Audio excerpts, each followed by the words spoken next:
బెంగళూరులో శుక్రవారం తీవ్ర అల్లజడి చెలరేగింది. బెంగళూరు రామేశ్వరం కేఫ్లో మధ్యాహ్నం పెద్ద శబ్దంతో పేలుడు సంభవించింది. అయితే భయాందోళనకు గురైన స్థానికులు భయంతో పరుగులు పెట్టారు. ఏం జరిగిందో తెలియక భయభ్రాంతులకు గురయ్యారు.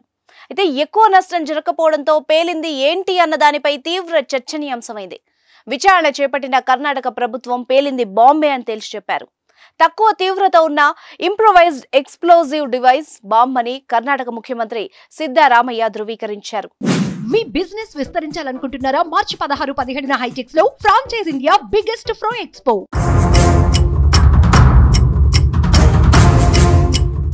ప్రముఖ ఫుడ్ జాయింట్ గా ఉన్న రామేశ్వరం కేఫ్ లో జరిగిన పేలుళ్లో 9 మంది గాయపడ్డారు. ప్రస్తుతం ఈ కేసును పోలీసులు విచారిస్తున్నారు.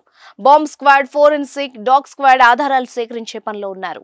సీసీటీవీ ఫుటేజ్ లో వ్యక్తి కేఫ్ లో బ్యాగ్ వదిలేసినట్టు సీఎం సిద్ధరామయ్య చెప్పారు. ఈ బ్యాగ్ పేలుడుకు కారణమైనట్టు ప్రాథమిక నివేదికలు సూచిస్తున్నాయి. పరిస్థితిని సమీక్షించేందుకు రాష్ట్ర హోంమంత్రి సంఘటనా స్థలానికి వెళ్తున్నట్టు సీఎం వెల్లడించారు. తమ ప్రభుత్వ హయాంలో తొలిసారిగా పేలుడు సంభవించిందని సీఎం అన్నారు.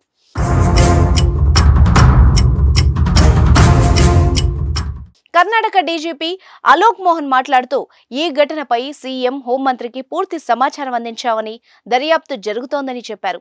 నేషనల్ ఇన్వెస్టిగేషన్ ఏజెన్సీ సంఘటనా స్థలాన్ని సందర్శించే అవకాశం కనిపిస్తోంది.